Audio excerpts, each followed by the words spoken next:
Hey wrestling fans, it's Shawn from the Scumbags Wrestling. Have you checked out our latest t-shirt design? It's inspired by our friends over at London Comic Con. Nigel Lewis of NCL Studios came up with this amazing design of a comic book cover. It features 22 stars of the Ontario independent wrestling scene, including Cody Deaner, Jody Threat, Casey Spinelli, Tyson Dukes, Brent Banks, Tarek, Sebastian Suave, Halal Beefcake, graduates of the Tyson Dukes Wrestle Factory, and many more. You can get your t-shirt for just $30 or buy the poster for $15. Proceeds from this sale are going to go to Sick Kids Hospital in Toronto on behalf of Steven's Wrestling Journey. Steven's an 8-year-old fighting Chiari malformation, and they're searching for a cure. You can contact me either through our Facebook page, Scumbags Wrestling, or email me at scumbagswrestling@gmail.com. Get yourself a great t-shirt with an amazing design and help a wonderful cause at the same time. So contact me today and get your shirt or poster.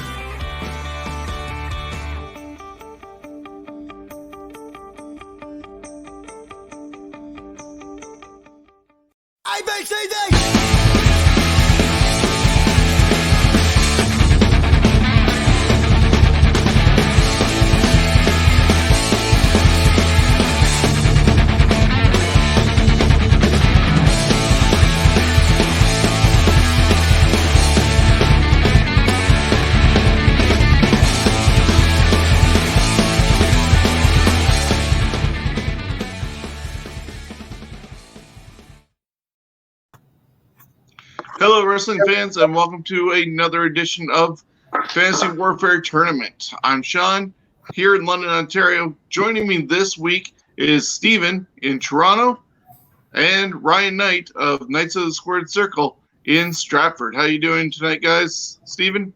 Good. Rocking my new swag that I just got because of Canada Post taking forever. Rocking my Idol shirt. Don't worry. Yeah, making Chris Maloney very happy at the same time. He is in the background helping produce this show tonight. He's stepping aside the fatherly duties at the same time as seeing how we do. Ryan, how you doing in Stratford? Not bad at all, man. Living the dream. Rocking the DEC shirt today, so. Very good. So we all got wrestling shirts, including Space Monkey here. So I hope everybody has joined us the last 4 weeks when we did the Greatest World Champions.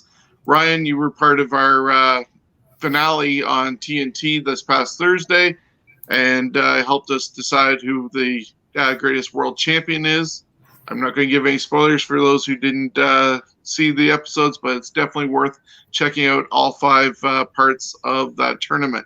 But that brings us to tonight, where we're doing a back to the old school of 16, one topic only, greatest big men. So we got big men from guys who are over 6'9", probably even taller than that, obviously, and also guys who are well over 300 pounds, depending on how you look at what a big man consists of. We got guys who can dive over the top ropes. We got guys who can do moonsaults, who probably should not at the height and size that they are.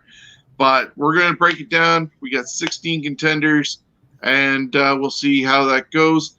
We have a video to show who is in this tournament tonight, and we'll start off with that and come back and break it down.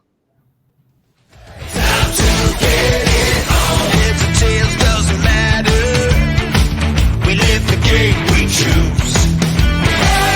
With the lightning and the thunder, and we refuse to lose. We belong to be out here, proving year after year. So if you're with me, say it louder.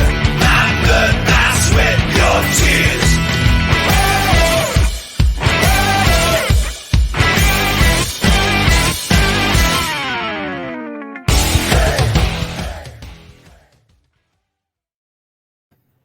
So as you saw right there, that's our 16 that are going at it. Steven, you want to break down the brackets? Sure. So first, we've got Big John Studd versus Giant Baba. We then have Kevin Nash taking on Bam Bam Bigelow, which was very interesting looking at. We then have Yokozuna versus the Big Boss Man. We have Big Van Vader versus Haystacks Calhoun. We have Andre the Giant versus Earthquake, which I believe did happen in the WWE at some point. I'm not sure. They made Earthquake the reason why Andre had to be on crutches. Yes. We then have Kane versus the Big Show. Waste of time. Akeem the African Dream versus Kamala. And The Undertaker versus Gorilla Monsoon, which I think is the hardest matchup in the first round. So, yeah, as I said when we introduced this, there's guys who are tall, guys who are fat, and great definition of big man to be decided. Ryan, before we break down, what's your thoughts on what we're going to go into tonight? I mean, I'm extremely excited because obviously when you're looking at all the big men, it's incredible to think that these guys can move the way that they do. And it's going to be very interesting to see how this tournament plays out over the next few weeks. I'm curious to see what you guys have in store and what your picks are going to be. So, well, this is a one night only, so we're going to have a winner. It's a one night only. Here we go. This is a one night only. all in done. It'll be our other one that coming up in August. That's a big one to break down over 4 weeks, like we did the World Champions. But so we're going to start off this tournament with Big John Studd taking on Giant Baba. So just notes on Big John Studd. He was born in 1948, died in 95 at the age of 48 years old. He debuted in 1972, retired in 1990. Worked all over the place, including WWF from 72 to 73, Mid-Atlantic from 74 to 83, also in WWF for 76 to 77, AWA in 75, 76, and back there in 80 and 81.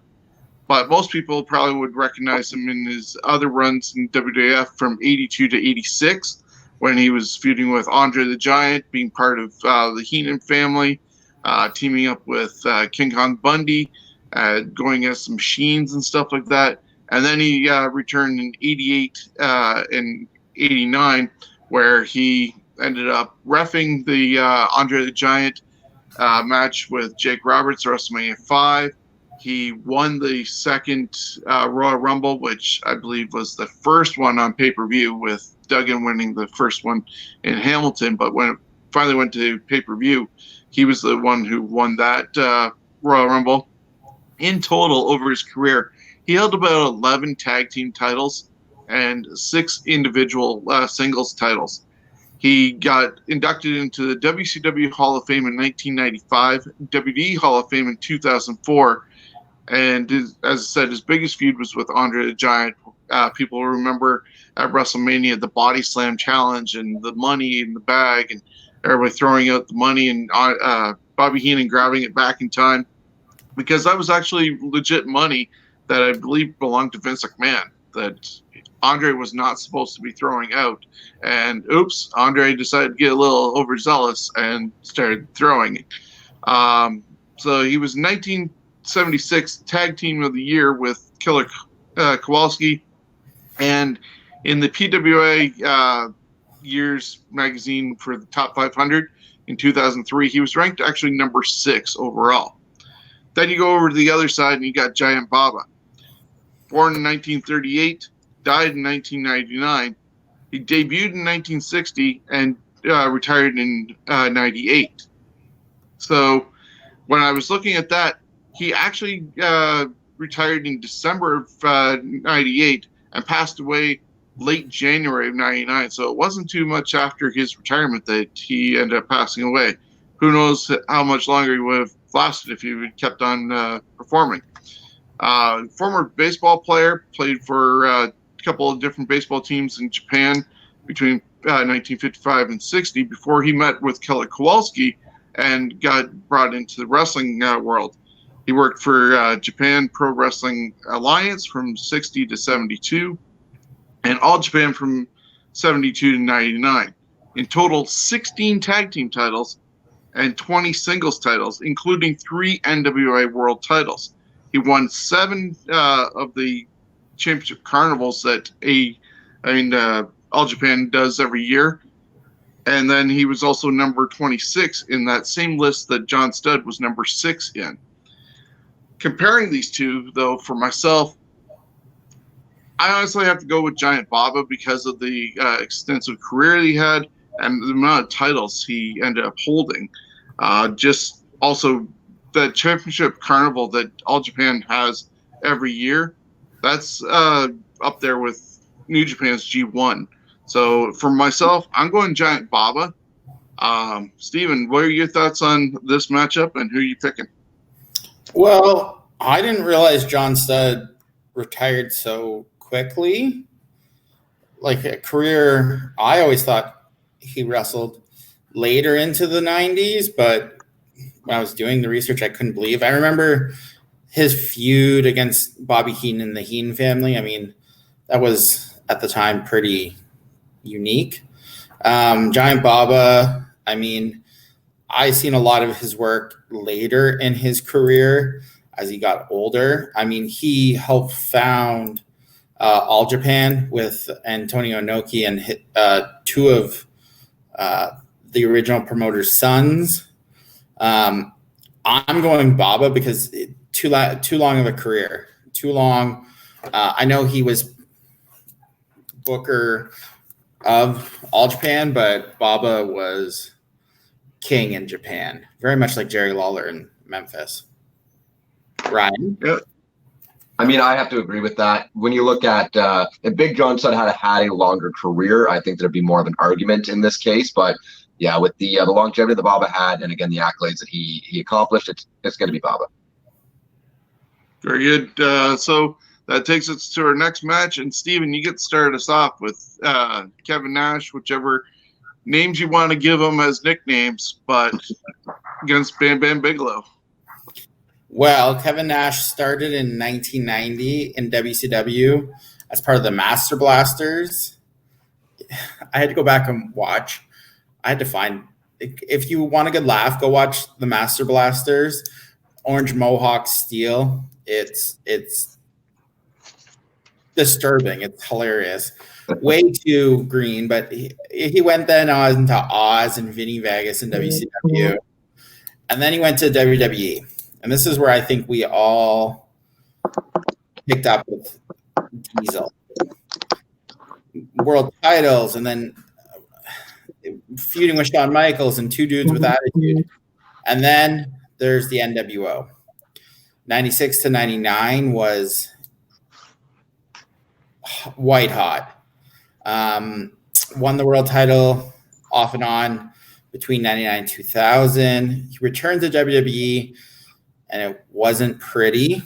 I mean, if WWE would have took him and paid the money to get him out of his contract, the Time Warner contract or the OL, I mean, I would have think he still had something left in the tank. But at that point, he was way out of shape.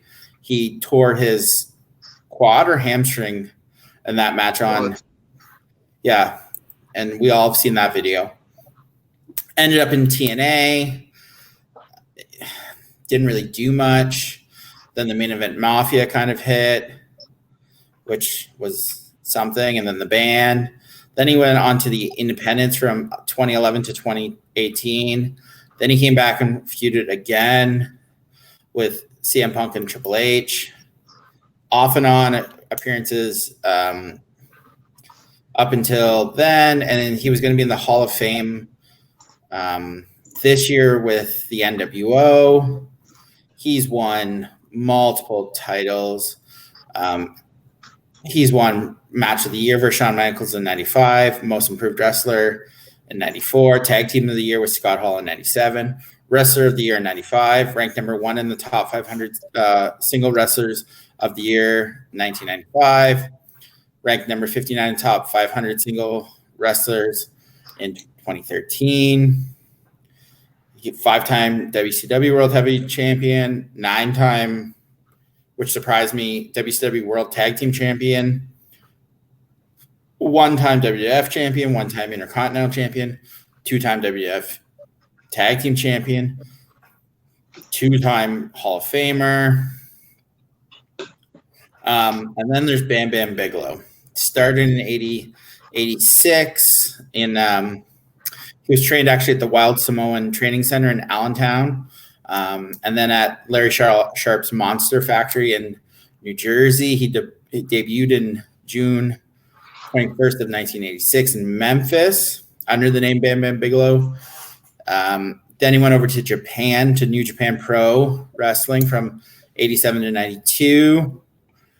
Teamed with Vader, known as Big, Bad, and Dangerous, which I could imagine I would not want to be looking at the card and going, oh, I'm facing Vader and Bam Bam Bigelow. Oh, this is going to be an easy night.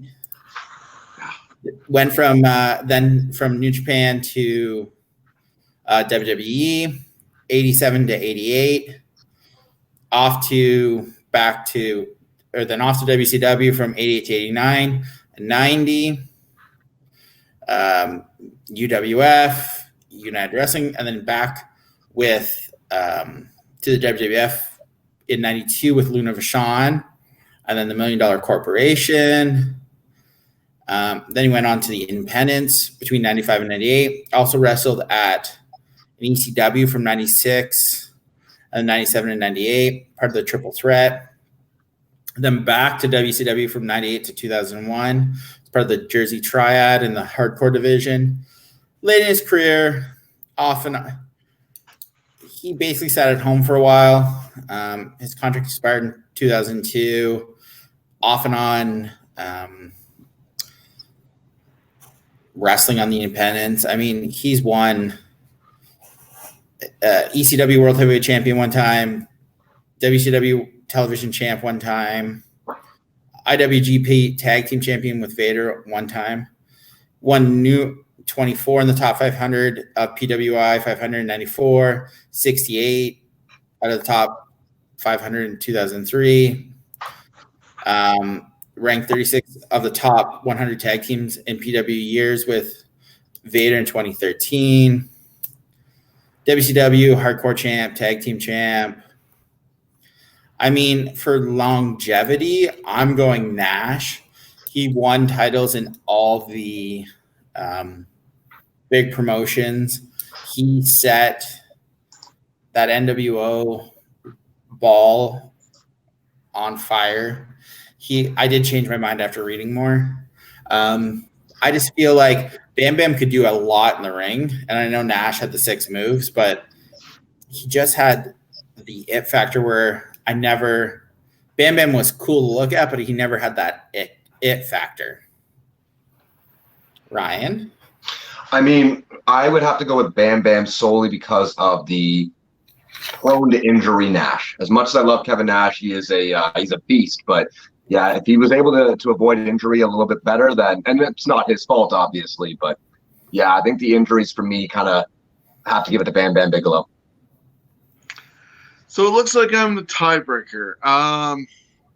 Yeah, Bam Bam Bigelow was one of the people when I started drawing different wrestlers, when I learned that I knew how to draw things.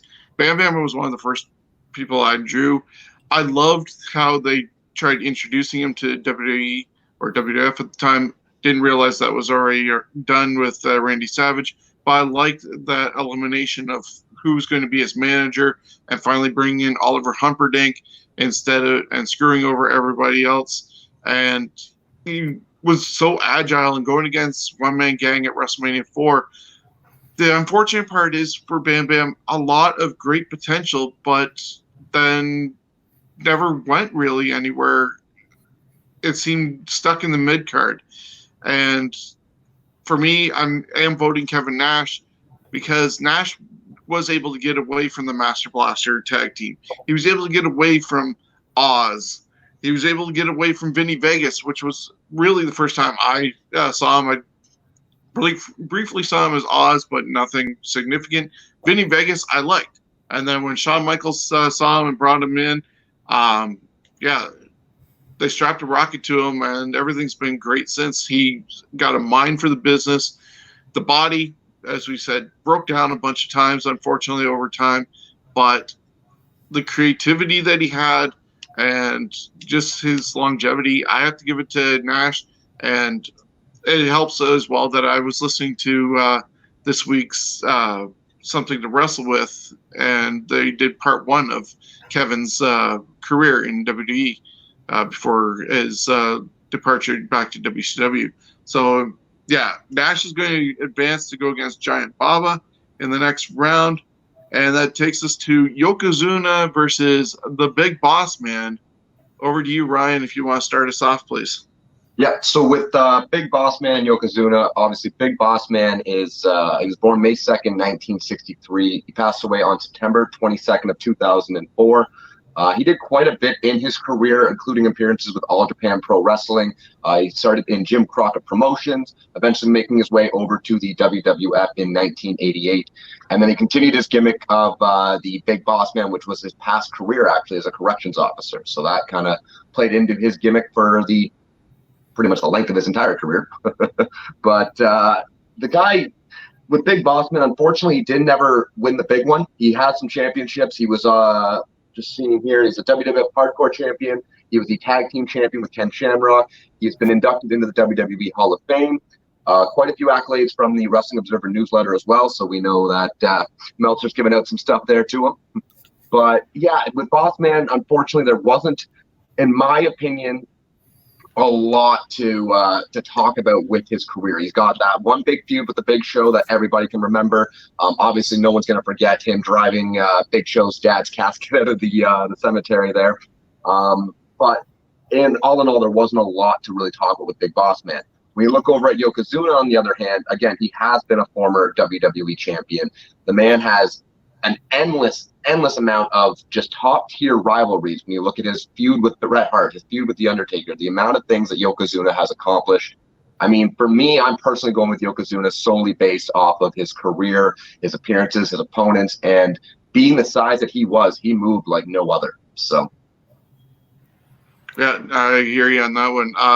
I was a huge Boss Man fan when he showed up, even though he was a heel. He still had a lot of weight, though, on him at the time from being Big Baba Rogers. But he was able to slim down and be quite agile. And I really enjoyed his run in WWE, maybe not so much with Nails in 92. But then when he started fading away and went over to WCW, they just couldn't really settle on anything for him. He was the boss. He was the man. He was the man with no name, I think, at one point.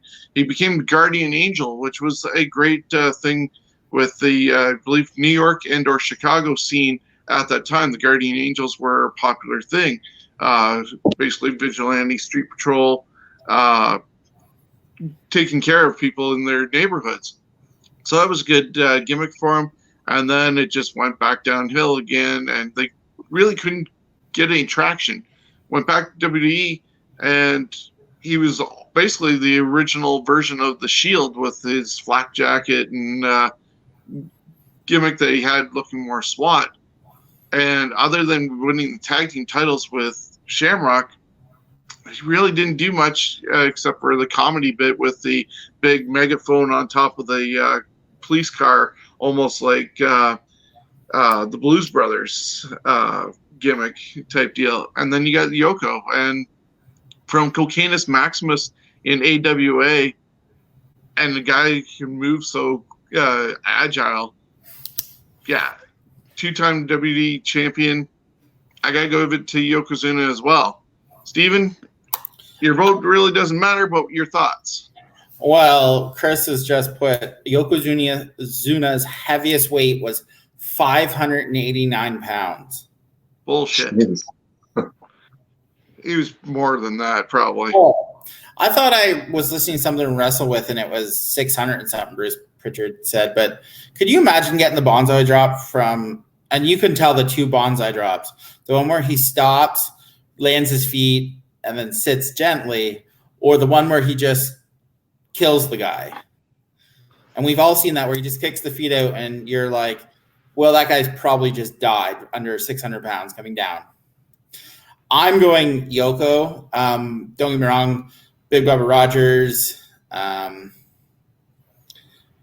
Yes, he kicked the feet out on Virgil, Chris. There's no denying Big Boss Man was probably one of the big men who could move and do a lot of things, but so could Yoko at 500 pounds. He was doing things. Yoko for sure had the better career. Boss Man, like Bam Bam, could never get out of the mid card. Yeah. I know if you go back and listen to After the Bell, I think it is, with Corey Graves, he recently had Undertaker on there, and Taker was telling good stories of his ring time with Yoko and just trying to purposely get him winded, and Yoko was just laughing at him until he actually hit him and was like, okay, now we're going to do this properly. So the man was undeniably an athlete.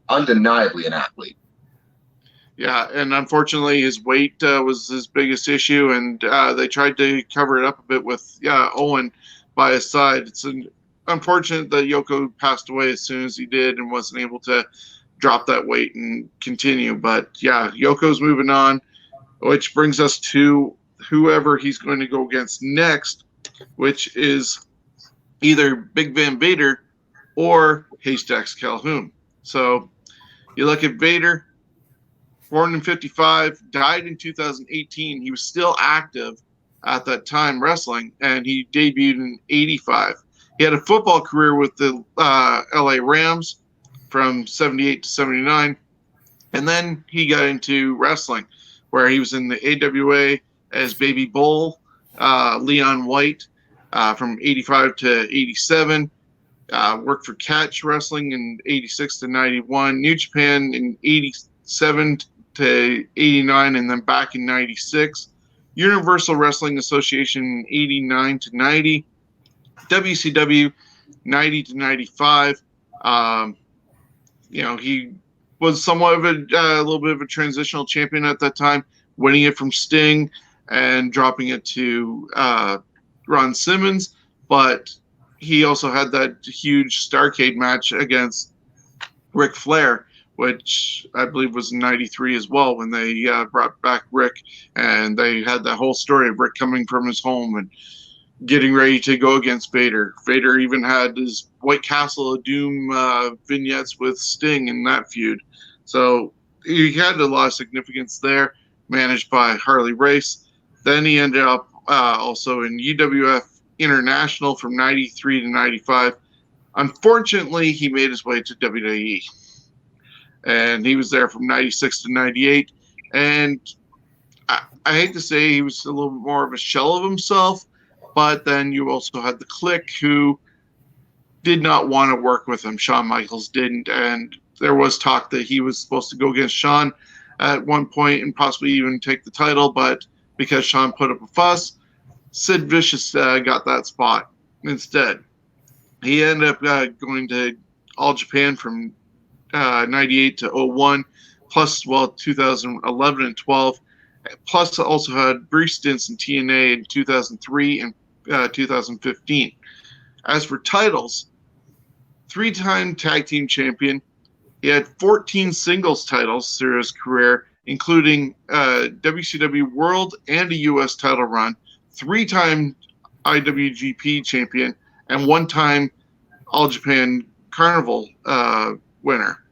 He won the WCW Battle Bowl in 1993, and he was Wrestler of the Year in 1993 as well. Ranked number 2 in PWI 500 in 93.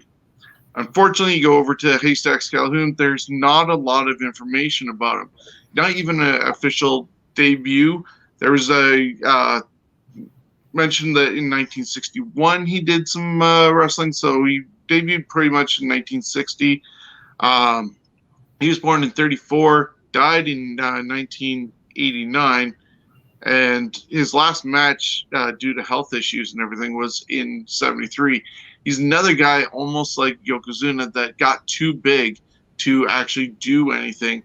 The promoters that he worked for did the right thing in a way, like with Andre the Giant, and used him as a attraction instead of a regular worker.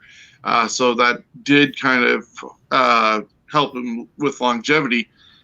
In total, he didn't hold any singles titles because he was best well kept as a tag team wrestler, which he did pick up 8 tag team titles. And he was inducted into WWE Hall of Fame in 2017. There could have been more of Haystack's availability, but I think his size was unfortunately his undoing and detriment to his career, unlike an advantage for Yokozuna. Vader had quite the amazing career. Leon White thankfully got to Japan before Ultimate Warrior did, or Warrior didn't go at all, thankfully. And he got given the Vader character, which is mythological in Japan and comic bookish. And he was able to run with it, and it became an amazing thing, the Mastodon for Vader. I'm picking Vader to move on to go against Yokozuna. Steven, what's your pick? The problem is with Haystack's Calhoun. Yeah, his heaviest was 601 pounds at 6'3", but there's just not a lot of information. I mean, Vader, when he climbed that top rope and he did the moonsault, which was insanity. A man, I'm going to guess in the real range of 400-ish pounds doing a moonsault, which I don't understand the logic or the physics of this, because yes, he could go up, but he flips and doesn't kill the person when he comes down, which always impressed me. And the Vader bomb, it's Vader. He's too good of and too much of a career. And Ryan? Yeah, I was just going to say clean sweep on the board for Vader on that one, because you don't even look outside of his wrestling career. The man was able to do multiple TV appearances as well on different sitcoms and shows as his gimmick as Vader, which just speaks testaments to his ability. So, yeah, Boy Meets World and even on Baywatch. Yep. And like with Boy Meets World as well, I think he had at least 4 or 5 episodes. He was a running character on that show for a little while there. So. Yeah, so that brings us to our next matchup. Andre the Giant taking on Earthquake, or Canadian Earthquake, John Tenta. So we got Andre the Giant. Early career was in 1964 to 73 in Paris at the age of 18. I couldn't imagine the size of him at 18. He was making names for himself in the UK, Germany, Australia, New Zealand, and Africa. He made his Japanese debut in 1970, billed as Monster Rustinov. He wrestled for the International Wrestling Enterprise. Next, he moved to Montreal in 1971 and became an immediate success, selling out the Montreal Forum.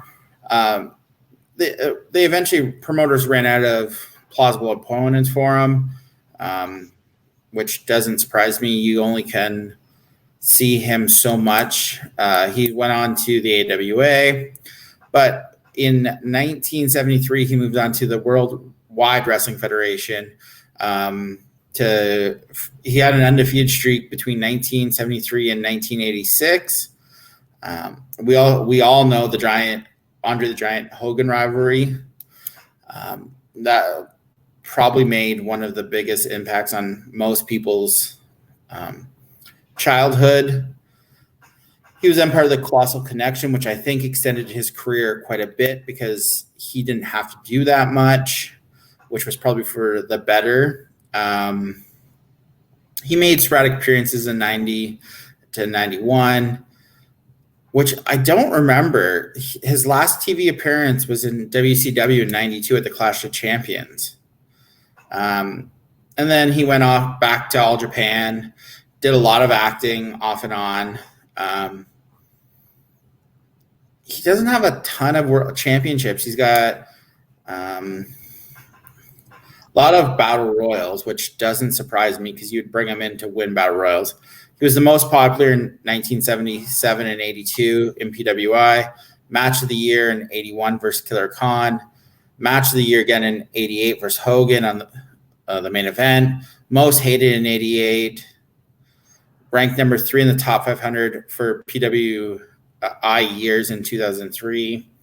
got Stampede Hall of Fame, WWE Hall of Fame,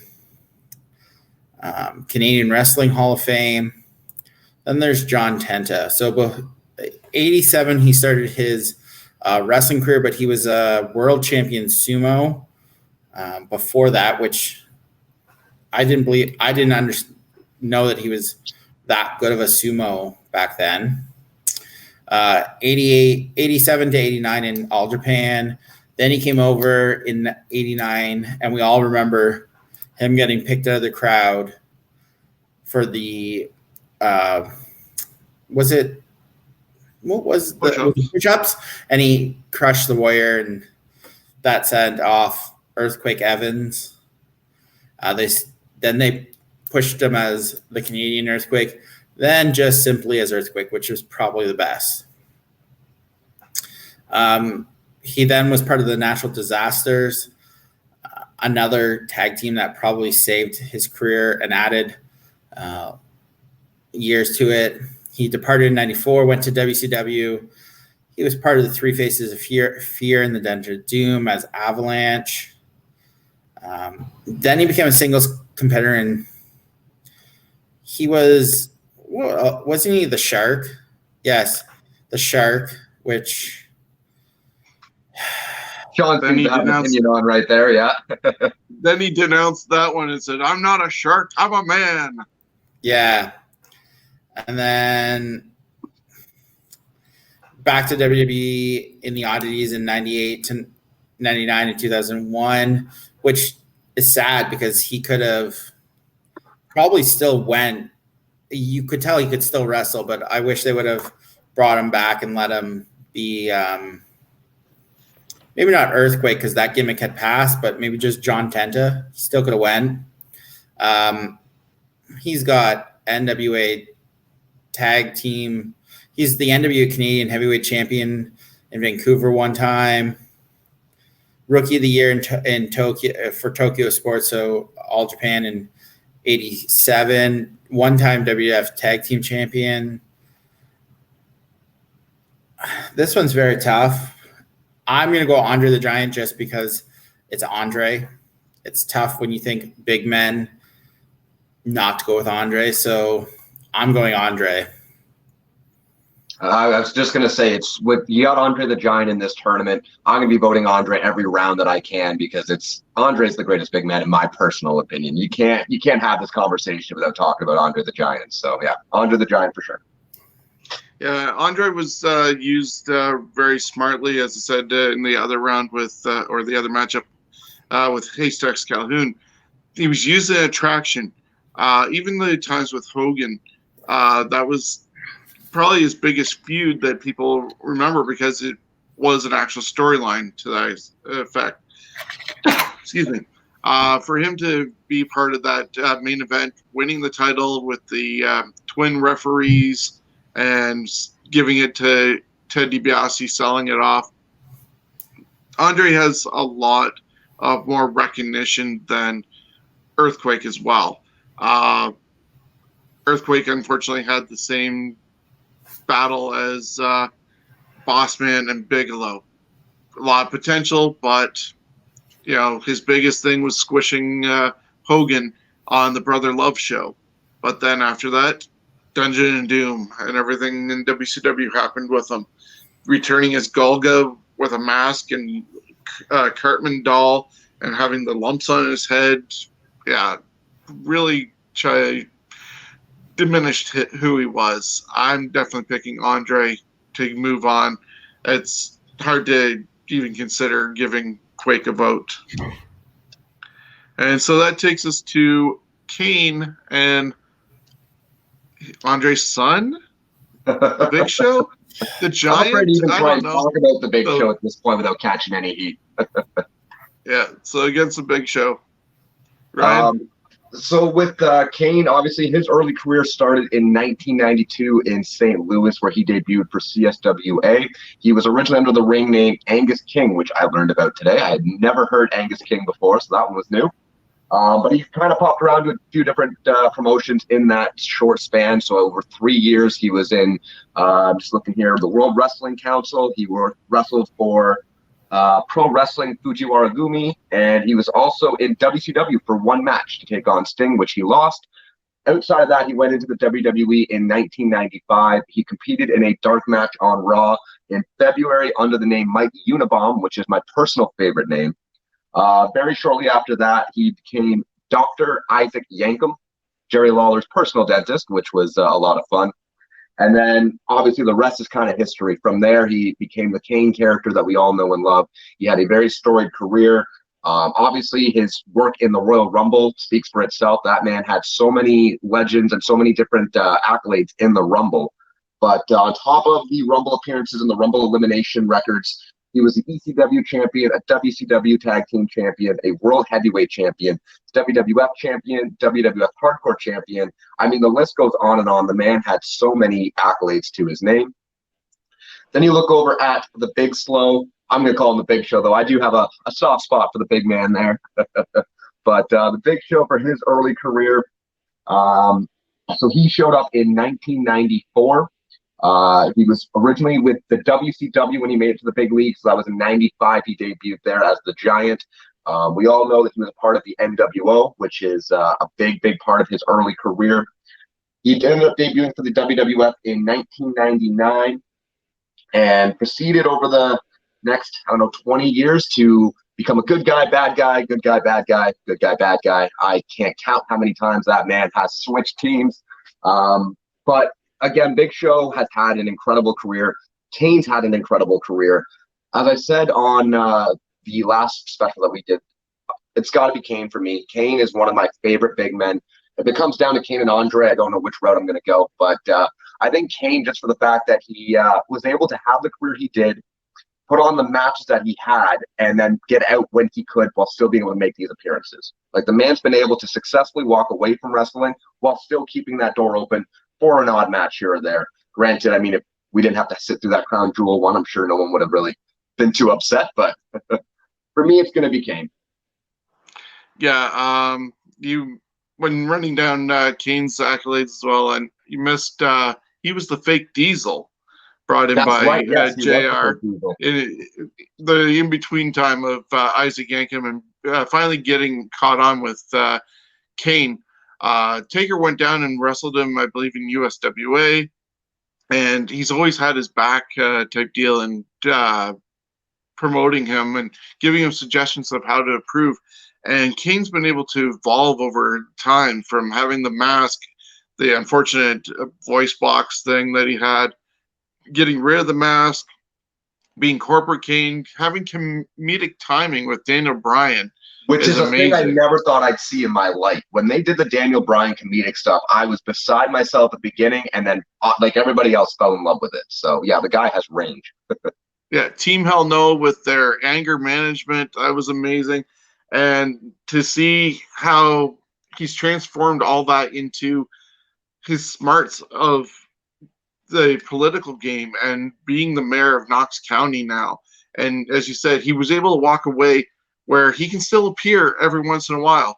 Hopefully not any more incidents like Crown Jewel where he lost his mask and mid-fight. That was the whole shit show from all angles, yeah. Yeah, it was just really bad, and it's pretty bad where Shawn Michaels was the best performer of that whole match, and he hadn't wrestled in almost 10 years. And then you got the Big Show. So many flip-flops of character. If you caught his TV show with the Big Show on Netflix, worth watching in a way if you like the Boy Meets World type of TV shows.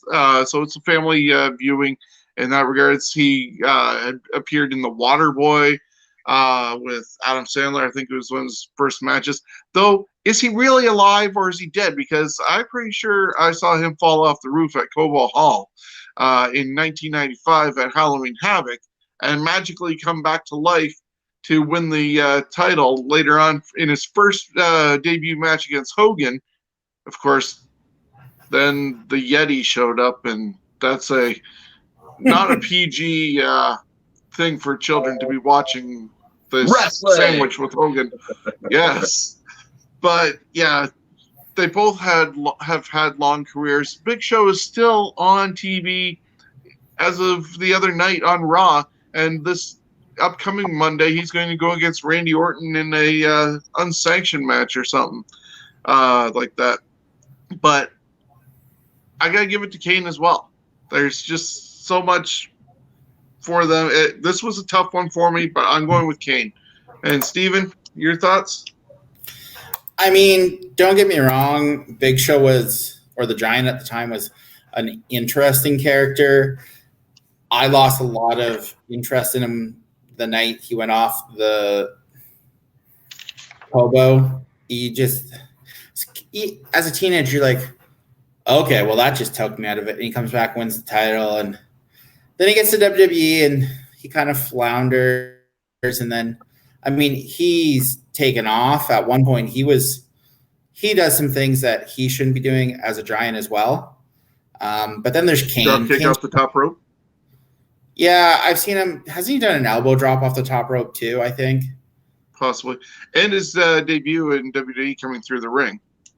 Yeah, and then the Big Show and Brock Lesnar, that suplex, that the ring exploded, which was different. That was the first time at least we'd ever seen it in WWE. They try to do it every year, it seems like now, but it just doesn't have that same surprise. And then there's Kane. I mean, he's wrestled for Smoky Mountain. He's been everywhere. He never really needed the title. He can do some things as a big man with the leaping clothesline fist to the face. I mean, in his heyday, when he'd go backwards over the top rope and land on his feet, I can barely back up normally and not go over a top rope and down. So Kane's getting my vote. I mean, he's just too much of a unique character. And, I mean, he's been able to do things that shouldn't be able to. Yeah, and Glenn Jacobs Sorry, go on. Glenn Jacobs' debut as Kane, ripping off that door of the Hell in a Cell and confronting his brother at the time, just that built-in storyline gave him a lot of momentum that he wouldn't have had any other way. But Ryan, your thoughts? I was just also going to say, too, this was probably, for me, the hardest one to choose between, because when you look at Kane and Big Show, to your point, Steven, you don't need to have any accolades between the two of them. They were both guys that when they showed up, they had such a presence alone with the fans, whether or not they had ever held a belt or done anything substantial. It was just their character alone was enough to have fans just engrossed. So Kane against Andre. You're going to have a tough decision potentially next round, Ryan. I'm already sweating it. Yeah. So we got two more matches left in the first round before we bring back in Chris Maloney to give his thoughts and analysis. Plus, he'll run down a list of names of contenders that were not included in this list. There's a lot of distinguished guys out as well, but we still have to get to Akeem versus Kamala. So Akeem is also one-man gang, as people know. So this takes in his whole career. Born in 1960. I think right now he's actually doing the reverse of his former tag team partner, and he's now working in a correctional facility. But he debuted in 1977, retired in 2009. Worked the indie scene basically from 77 to 86, and also 96 to 2000 in that time frame. Worked for World Class Championship Wrestling between 85 and 86, Mid-South 82 to 83, and 85 to 87. WWF, he worked in 87 to 88 as one-man gang. He was the 19th entrant of the 20-man original Royal Rumble in Hamilton, where Duggan eliminated him last to win that one. But then he became Akeem the African Dream when Slick mentioned that he has African roots and he's going back to them. And there was a wonderful vignette in, I believe it was September-ish of '88, where they're in the back alleys and Slick comes out with his ghetto blaster, doing Javso Bro. People in sort of Zulu type costumes in a back alley where Gene Okerlund is dressed in his suit. Now, total contrast to the scene, and gets introduced to the one-man gang. Definitely something to look up on YouTube if you ever get a chance to. And so he was then Akeem. Had a lot of feuds with Savage and Hogan, teamed with the Big Boss Man, feuded against Demolition. Unfortunately, never won the tag team titles from them. They feuded with the Mega Powers and were instrumental in the reason why the Mega Powers exploded on the main event February 3rd of '89, causing the setup for WrestleMania 5. Then he worked for the USWA in 1990, WCW in 91, and then back in 95 and 96, and he was back using the one-man gang character. ECW from 98 to 99, and yeah, we did see him also return as the one-man gang at WrestleMania 17 in the Gimmick Battle Royal. Surprisingly, he didn't do the Akeem thing. I think I heard that either he couldn't find the costume or he got too big to wear the costume.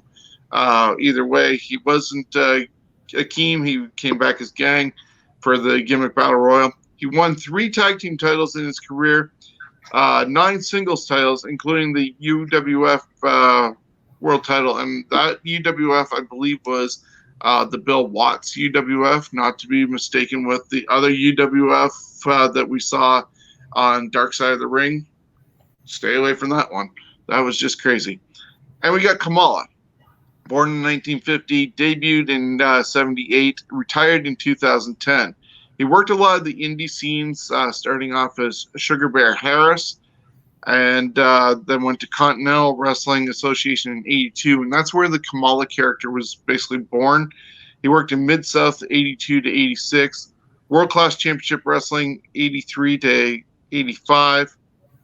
WWF, he worked there in 84, then 86 to 87, and returned in 92 to 93, and that's when he was more of a face and was with Slick and trying to, I guess, get rid of his native Ugandan savagery and try and be normal. But at first he was with Harvey Whippleman, and he did that casket match, one of the first casket matches that Undertaker had, and you saw the vignettes of him, of Taker making that casket with Kamala's silhouette and the blueprints.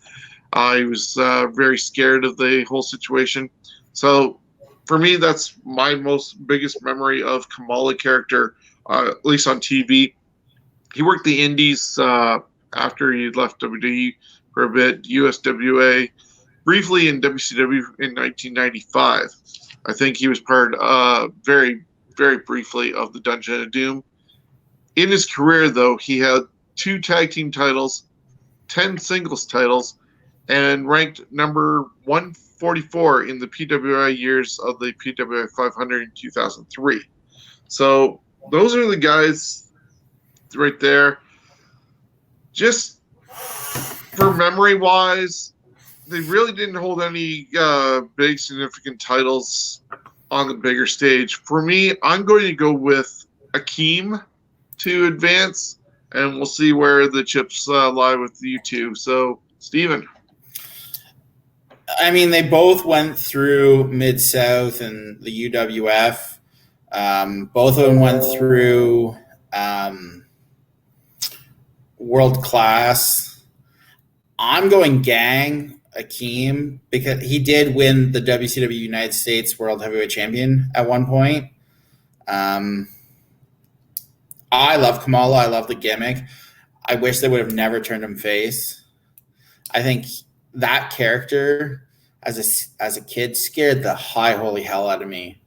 Coming out to the ring, I remember at the London Gardens, he came out to the ring with the I don't even the swordy thing and the big mask and the stupid other thing.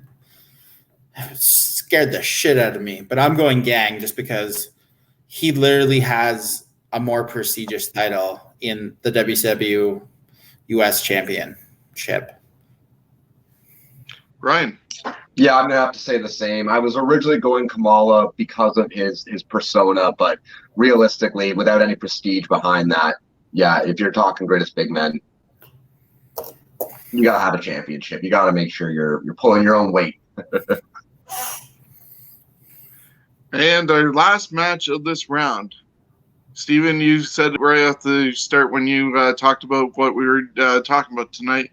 Undertaker versus Gorilla Monsoon. This is probably the matchup of the first round. It could be really, if the brackets broke out differently, this could have been the finals.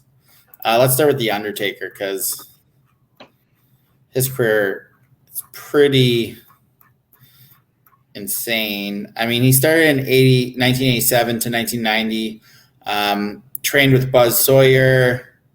He went to World Class, losing to Bruiser Brody, managed by Percy Pringle, Paul Bearer at the time.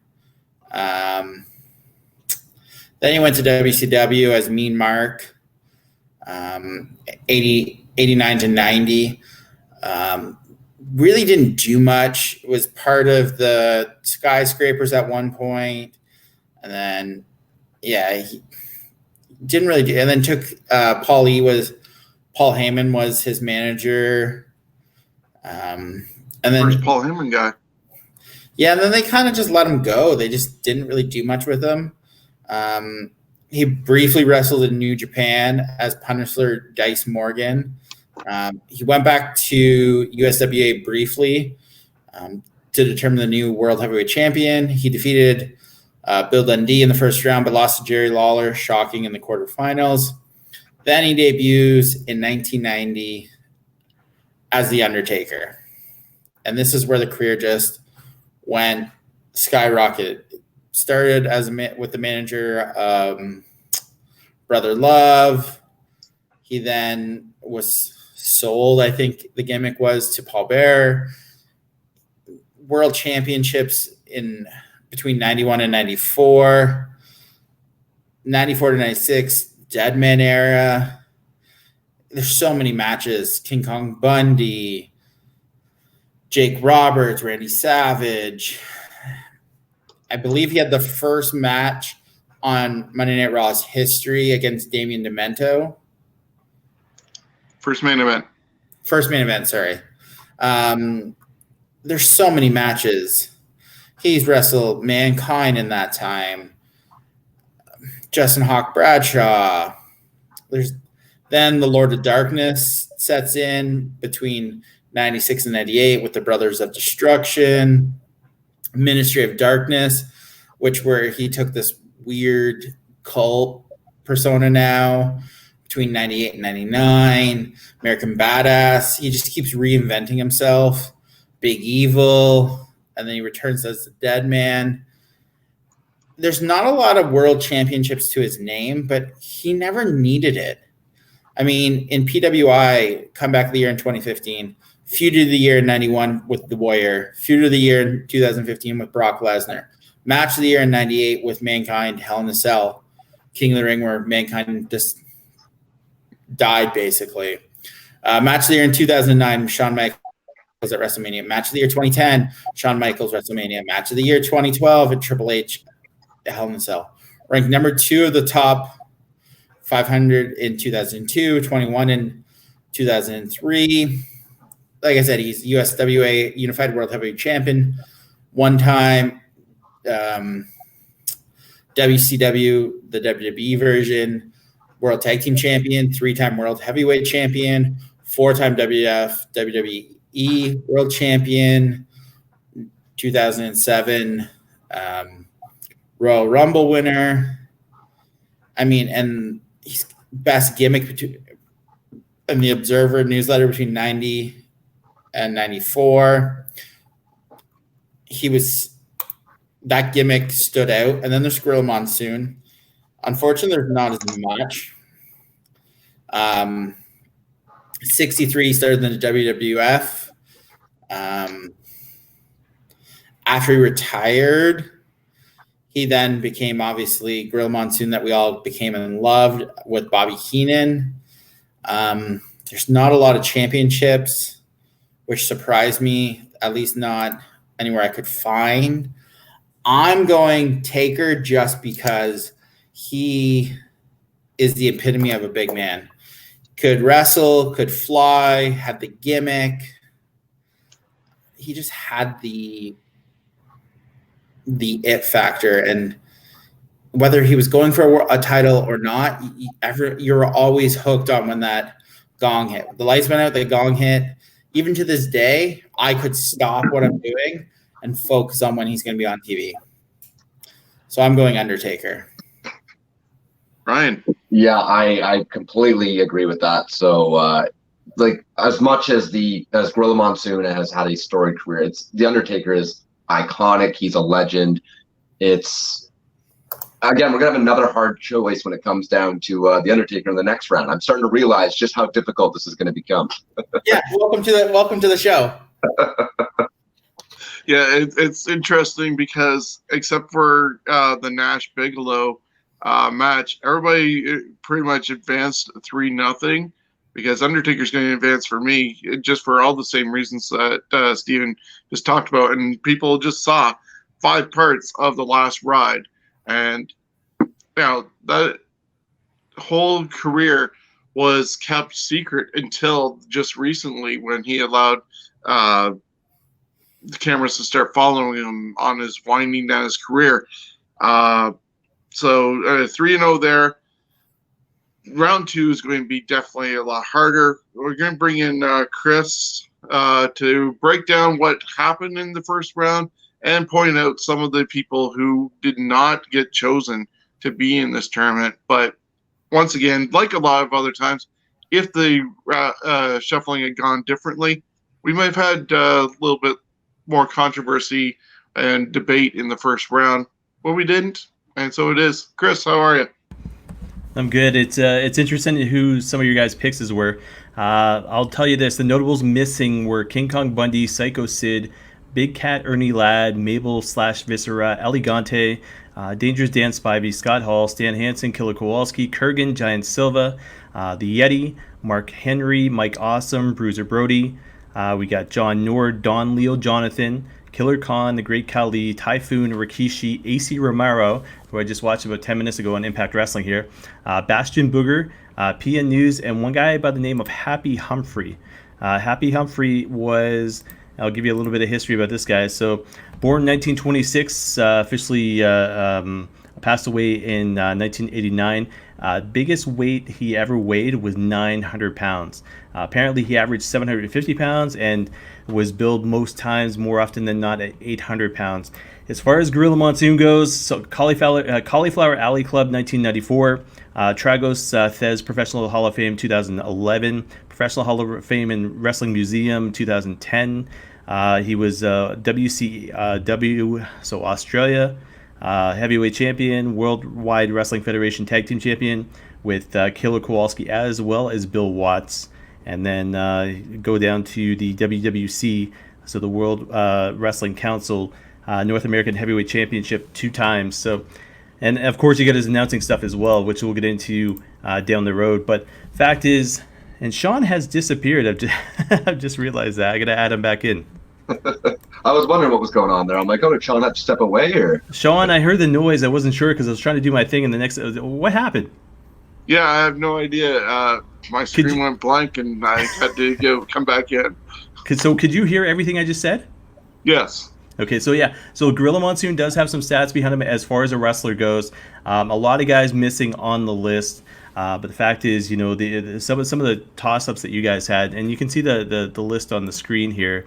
But I'm just gonna go through first round. So Stud versus Baba, probably would have chose Stud with that one. Bam Bam Bigelow I probably would have chose. Yoko for sure, Big Van Vader for sure, Andre for sure, Kane for sure.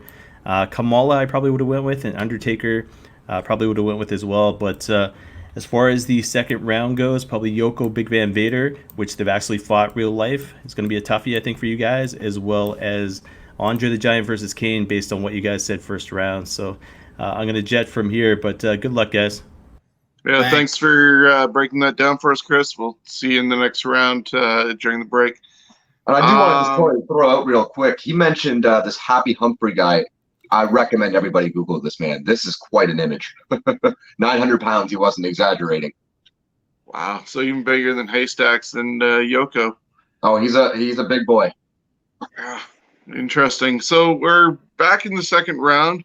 Ryan, you get to start us off with Baba versus Kevin Nash. Again, because of Nash's injuries, like I can't in good faith give him the vote. I just can't. If Nash could avoid the quad tears, then he would have been one of the greatest of all time. But because of his injuries, I got to go with Baba. Yeah. So for myself, I'm going Nash because of, as much as Baba had such a great career, it was mostly over in Japan. Okay. Kevin did a little bit of traveling, but just the worldwide aspect of his career, how the building of the NWO and being a part of that, and his creativeness in that regards had an impact on the whole wrestling world, especially in '96, when for 83 weeks, as we know multiple times hearing that number, WCW beat WWE, and Nash is one of the reasons why, as part of the NWO. So, Steven, you get to break the tie on this one. The only reason why I'm voting for Kevin Nash is Giant Baba was the booker, and he was just too much involved with his reigns of championships. I agree with Ryan. I think Nash is done regardless in this next round. His injuries killed him, but when it comes down to Nash and Baba, I've got to go Nash. Yeah, so Baba unfortunately had, what you're saying, the same effect that Jerry Lawler had. With the fact that he booked himself 50-some-odd time champion. When you have control in that regards, of course your stats are going to look a little bit better, but it's definitely not taking anything away from Baba. Definitely a huge influence over in Japan. But Nash is advancing with a 2-1 vote. And that brings me to Yokozuna taking on Vader. We, as Chris said, had seen this in WWE very briefly. Yoko had been injured by Vader and even had to be carried out on a forklift just to get him out of the arena area. I'm not sure how much of that was storied or there was a legit injury, and that's the only way they could get Rodney out of there. We talked about all the accolades between them in the first round, and for me, Vader was more significant champion. Even if it was a transitional, he was also, like I said, with Nash, but even more so physically, a global presence, IWGP. So, and that's where he got his biggest start with getting rid of the Baby Bull image from AWA, becoming Big Van Vader, and bringing it back to North America and being dominant in WCW the way he was. Vader's getting my vote over Yoko. Steven. I loved Yokozuna. Unfortunately, his weight got out of control and ruined his career. I think if he ever could have got that under control before he passed away, I think he would have still been a dominant big man through that late 90s, early 2000s. Unfortunately, I'm going to go with Vader. There's just too many championships, too long of history, too much traveling, too good of a big man to be doing some of the stuff he does as a big man. Ryan. I was actually going to go with Yokozuna simply because of, again, the rivalries he's had against The Undertaker, Bret Hart, some of the incredible matches he's been able to do, especially at his size. I agree with Steven. It's sad to see that he couldn't get that under control, but at the same time, while he was around, he was an absolute dominant force. So I'm going with Yokozuna, but this one was a tough one. This one was a very tough one. Yeah, the casket matches that he had with Undertaker, destroying people like Virgil at Survivor Series, teaming with Owen Hart, and best thing he had was Jim Cornette joining him as his manager when Mr. Fuji was, well, for all intents and purposes, a shell of himself and more of a mascot waving a flag. He got more legitimacy with Cornette by his side. For whatever reason, he got to retain this title after the Lex Express, but unfortunately, the weight was what did him in, and Vader just has so much more behind him. Steven, Andre versus Kane. Well, this is probably the toughest one out of this round. Do I go with more the attraction, whose career ended early because he didn't get surgery, or do I go with the lengthy career who made you believe the character and he could do a lot more? I mean, I have watched videos, and if you can find it on YouTube, of Andre the Giant doing a dropkick at age 21, it is a sight to see. But unfortunately, his health deteriorated too much, too quickly for us to truly get to see what he could do over here in North America. I'm going Kane. I just think too long of a career. He could perform. He, like Ryan, I think, said the last round, when he went and became Team Hell No with Daniel Bryan, and I'm not a comedy fan. I don't know if you haven't been able to tell that. It even brought a smile to my face, because you were just like, did that just happen? So I'm going Kane, but this is one that, do you go with the attraction, or do you go with the length of a career? Right. It's so unbelievably difficult. I want to pick Kane, but for me, I'm choosing Andre because he's more of a household name. He's that one guy that I think you can talk to anybody. They've all heard of Andre the Giant. They all know about the Slam. And that's, for me, it has to be the spectacle over the career. But I wanted to pick Kane. You're right, this was even more harder than the last one. I'm starting to hate being a part of this, guys. You're making me yeah. No, it's totally understandable, because I'm seeing this breakdown right in front of me as well. And when we talk about Andre, it's sad to know that even against Hogan at WrestleMania 3, he was in such pain at that time, drank a lot of alcohol, and even Hogan wasn't sure if Andre was going to do the job, and almost didn't, had Hogan not somehow gotten out of there in time and ended. That match could have ended a lot quicker than what it was. Whether he did or not, that's still up for debate, because if you listen to Jesse Ventura, that was the 3 count. But, Andre did the match and finally said, time to take it home. And he took this body slam, even though he'd already been slammed before. But it was the magical, had never been slammed before in, I guess, WWE land. But to see that doing Princess Bride, he was so hurt. Being teamed with Haku to help cover up those injuries, and being the close connection. We saw him turn face the last time at WrestleMania 6 when he stopped the kick from Haku, and that was in Toronto, where he's able to at least hold his head up high and go out that way. If that had been the last image I saw of him, I would have been happy to that extent. But then we saw Earthquake attack him. We saw him on crutches with at WrestleMania 7 hitting Mr. Perfect with the title, but we also saw him on crutches with the Bushwhackers at SummerSlam, and just unfortunately diminishing what he was.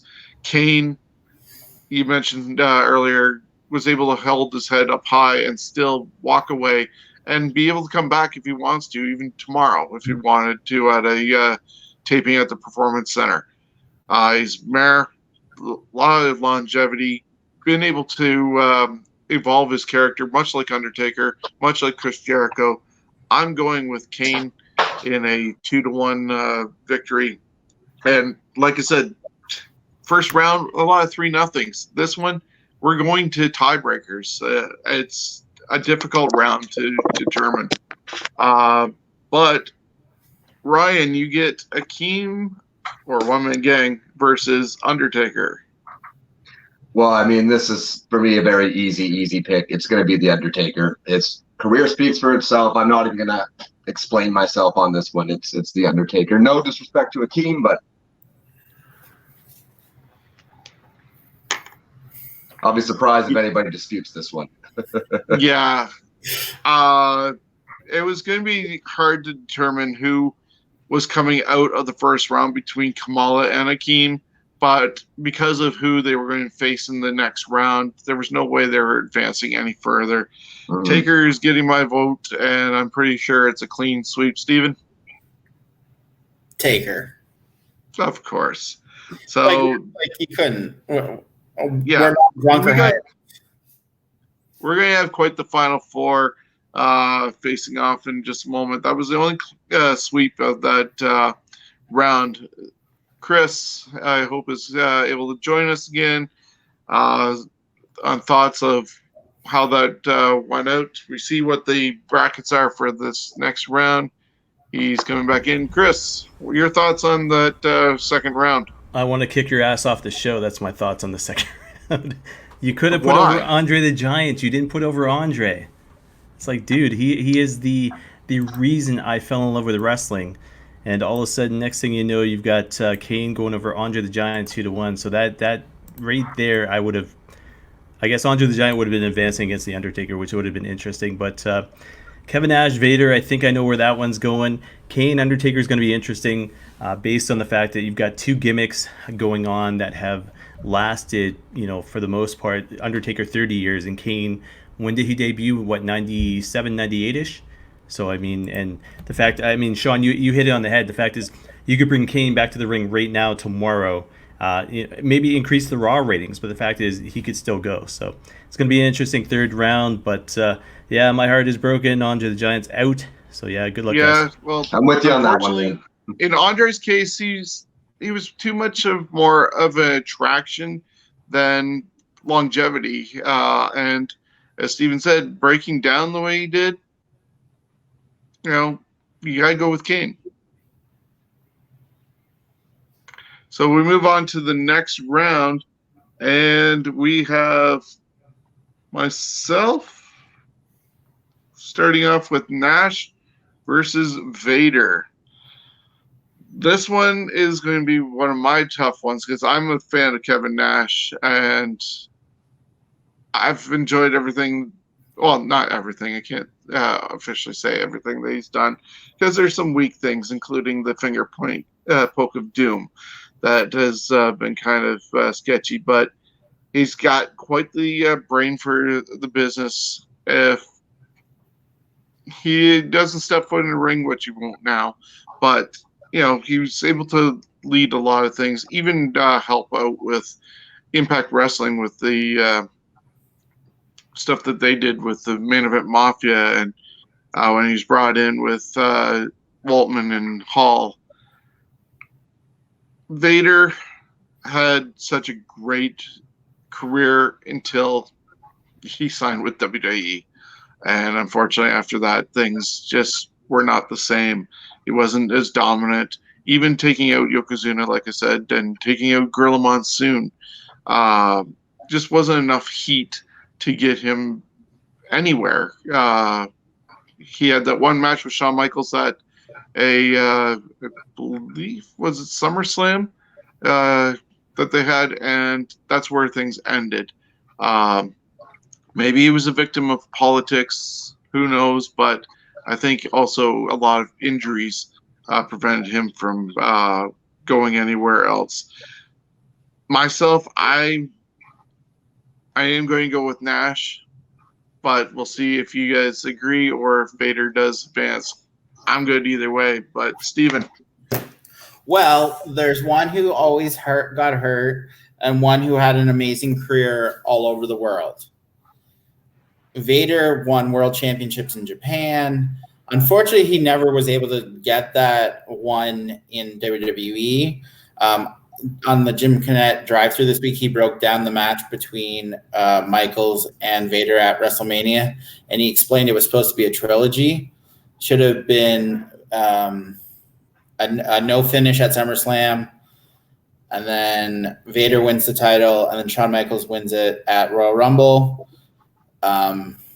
Vader and Michaels just their styles didn't work together, so I'm going Vader because Vader had too long of a resume, too much of a big man. Nash was off hurt too much. Yeah, part 2 and part 3 of that trilogy got taken over by Sid, unfortunately. Ryan? I'm in the same boat. If Nash wasn't injured as often, then he would have had, in my opinion, one of the greatest careers of all time. He still had an amazing career, but I watched Vader put his eye back into his socket when it popped out one time. So, I mean, it's Vader. Yeah, wasn't that against Stan Hansen or something like that? Yes. Yeah, I think so. And I think it's also Hansen, might have been him, who couldn't see anything. And that lariat, you're lucky if he hit you in the chest or in the head. And because he had no idea where he was going. Yeah, he was blind with his glasses. So you can imagine he was that blind. Okay, just coming off and being like, please don't kill me. Please don't kill me. Oh, okay. So I'll let you take that drink, Steven, and you get to finish off the semifinals with the Brothers of Destruction, Kane and The Undertaker. 2 historic careers, 2 I don't even know why they say first ballot Hall of Famers. It's not like there's a vote. 2 Hall of Famers. I'm going Undertaker. The length of the career. As a big man, he would be what you would want in a tall, athletic big man. Don't get me wrong, Kane could do a lot of the things, but if there was no Undertaker, there would have been no Kane. To me, Taker is just the length of the career. I mean, a few, how do I call them, shitty matches against Goldberg. It still doesn't tarnish it. Even with the Boneyard match, you know, he's not what he was 20 years ago, but I'm still going Taker. There's too much of a career, too much of a big man, too much athleticism. Ryan? Yeah, I mean, I want to pick Kane again. I really do, but you can't argue The Undertaker. It's the career. It's everything that Steven had just mentioned. So unfortunately for Kane, yeah, it's The Undertaker. Hard to deny him that. When you look also at their careers, they did both evolve their characters, but with the exception of maybe the Ministry of Darkness, every character of Undertaker's was basically a success. Kane, not so much. You know, Kane in black slacks and a button-up shirt definitely was against the whole original Kane look and storyline. Great that he was able to evolve the way he did, and he's still viable to show up any day. But yeah, Undertaker 3-0 is sweeping that one, which will have a big finals of Vader and Taker. I'm not sure if they, I think they went against each other at least once in WWE. I mean, do some research here. Yeah, we'll see about that. Chris, if you're coming back in. Yeah, so as far as what I could find on Google, there's one picture showing Undertaker and Vader fighting, but I don't know if it was from that match with regards to the Fatal 4-Way where I think it was, who else was part of that match? Bret Hart and then Steve Austin. Yeah, Steve Austin as well. So It was I think I've got one here. It's them at. Well, let me turn this volume down. It's an In Your House in 1997. So I think that would have been the picture that had come up, but Final Four. Yeah. So as far as what you guys had picked, though, I can't disagree with anything. As great as Kane was against the Undertaker, there's no match. And Kevin Nash versus Vader. Vader accomplished more outside of North America than Kevin Nash ever did. So give props to Kevin Nash for coming out of the character of Oz and what did you say, Stephen? Originally the Master Blaster Seal. Yeah. Seal. So I mean, to come Vinny out of that, Vegas. and Vinny Vegas as well. But Vinny Vegas is actually kind of cool because he teamed with DDP. So I mean, he had something going on there. But it would be interesting finals for you guys. So we get Big Van Vader, Undertaker. I will let you guys know who I would have picked. But away with you guys. Yeah. So Ryan, you get to start this one and see where we land. So I'm actually watching that matchup currently, and again, it's the Undertaker for me. Both men are incredible big men, but as we talked about countlessly, it's unfortunately for Vader, he never reached that peak. He never got to the full potential that he had. So Undertaker wins this one for me, but I'm curious to see what you guys think on this. Yeah, I'm going with Undertaker. The only thing that changed in my voting here, my brackets, was the Nash advancement to the finals. But yeah, Taker, just too much on paper, in ring. Yeah, Taker has to take it. Steven, clean sweep. It breaks my heart because I'm a huge Big Van Vader fan. But I'm going Undertaker. It's too much of a career. If Vader's facing a lot of other guys in the finals, Vader wins. But unfortunately, if Vader could have ever won the WWF World Heavyweight Championship, we'd be talking a different story, I think, because then he would have had Japan, WCW, and WWE. He just is missing that. I mean, it's WWE's fault because they didn't utilize him the way they should have. But unfortunately, Taker is just too much. There's too much of a legacy of 30 years without one character. Yeah, and without Taker, a lot of these guys you probably don't have. You don't have Kane. I wouldn't think that you're going to have Big Show in WWE. I think a lot of what we see now, big men, you wouldn't have. Undertaker set that path up that guys can be 6'9" and athletic. So Undertaker, clean sweep for the win. Chris, are you coming back to join us to tell us who you'd pick? Yeah, I would have gone Taker as well. It's interesting that you're talking about the Undertaker because the fact is, when you saw the character and all of a sudden Kane was introduced, you think, okay, he's obviously good with the big men, Yokozuna, King Kong Bundy, Mark Henry, guys like that, right? And all of a sudden you put him in the ring with a guy like Ric Flair, guys like Edge, guys like Shawn Michaels, obviously Triple H, The Rock, Stone Cold Steve Austin. It didn't matter how big they were or how much talent they had. The fact is, they could. The Undertaker made them look good. You think about the fact he fought Kamala, he fought Yokozuna, but then all of a sudden he fought Shawn Michaels back to back. He fought Triple H back to back at WrestleMania. So it's, gimmick wise, I think we talked about this as far as the greatest gimmicks went, but the fact is, as far as the greatest big men went, I want to know what you guys would have thought if it had come down to The Undertaker and Andre the Giant, for instance. I still go Undertaker. There's too much of a career. Andre the Giant was very much of a gimmick, and he won Battle Royals, but I would have to go Undertaker. There's just so much of a history and career. Yeah, if we're looking at the greatest, I would have to agree. Depending on what exactly determines the greatest, but It's got to be the Undertaker because of his career. Andre was a massive spectacle, and Andre was my clean sweep for the entire thing up until Undertaker. So, Shawn, how about you? Would you have changed your mind with Andre the Giant? No, Taker was taking it all the way. In my case, my only question though, was there anybody who could have taken out the Undertaker of the other 15? We've already said Andre's a no, but was there anybody else that could have had that upset? nothing that I'm coming to mind. I was gonna say the way that you guys voted, the only one that would have been even close would have been Kane. I think you guys went 2-1 on that one. Yeah. Yeah, I mean, yeah, not that was in the list.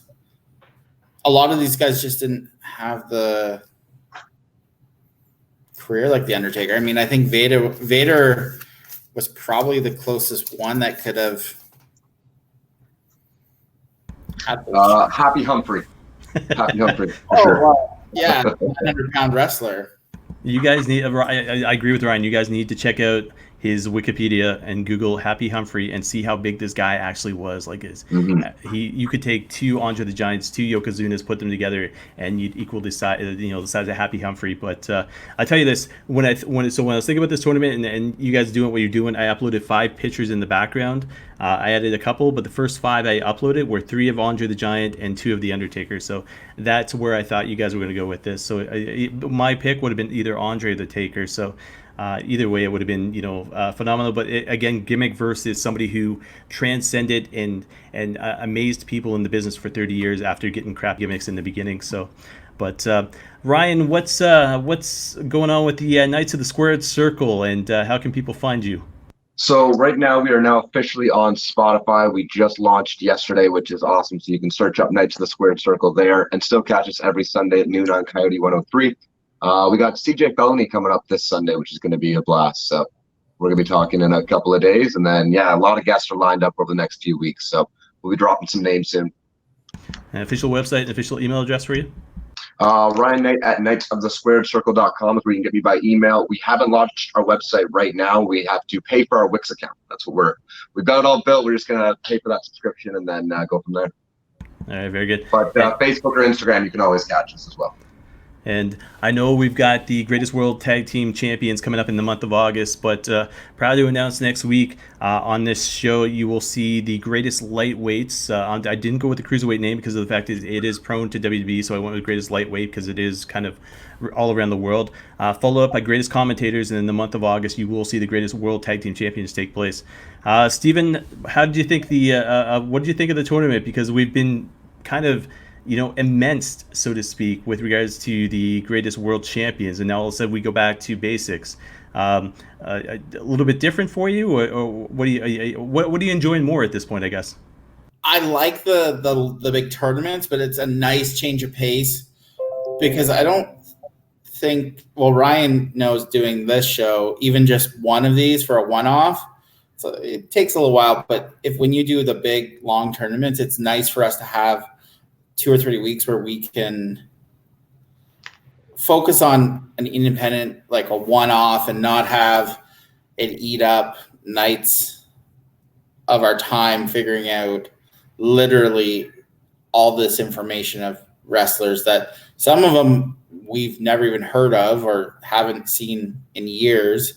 So, and you have to watch a lot of YouTube and WWE Network, and so it's interesting. I'm excited for the tag teams because, as you can tell, if you haven't been able to tell, I'm a huge tag team fan, so I'm excited. It's interesting. I think we get Shawn back on his cell phone sometime soon. So, guys, if you've noticed anything different about Shawn, the angle's a little bit different, but that wasn't on purpose. The fact is he's on his cell phone. So that's why the angle's different. But the fact is, it's almost like a cat playing with a toy because all of a sudden you'll see him poking at the screen. I'm like, what the hell is he doing? But he's probably answering text or whatever the case may be. But, Shawn, how have you enjoyed this one, and what are you looking forward to in the next couple of weeks? This one was fun. Back to basics. Wanted to do big men for a while. But yeah, the whole thing with the upcoming tournament, even the ones that we've been doing, that's been great to have the research that we're able to do and provide in the first round. And if people aren't able to know what we do beforehand, then they're getting education at the same time. Yeah, it's definitely and Steven, I think you helped with that, because we go into these tournaments and all of a sudden it's like, okay, well, we're wrestling fans and we know what we know, but then all of a sudden you Mr. Wikipedia up here, and it's like, holy shit, now I got to start studying. I start looking into championships and who won what where, and were the promoter at the time and this and that. So it's definitely been an interesting field. But like I said, next, go ahead. Sorry, have you guys gone back to watch one of our first episodes? I can just imagine how bad it is. Oh man. I'll tell you this, I will go back to watch or to listen to something to edit and then post, but I hate watching my own shows. It's just one of those things, And Ryan as a podcaster, I don't know, do you agree or disagree about that? I completely agree, man. Like, so when we went on Spotify, I played it for like 5 minutes just to see how it sounded at first. I'm like, okay, perfect. That's all I need to know. And after that, I won't listen to it. Yeah, So. I rarely go back and listen to my own stuff, and I can imagine what our first shows were like, because that there wasn't really much research. Our first one was the tag teams of the Ontario indie scene, so it was more on what we liked versus what we're doing now with actual research and credibility, instead of, oh, I like him because he's cool. Versus, hey, he has more experience than this guy. No, I certainly wasn't last minute scrambling on Wikipedia here. No, not at all.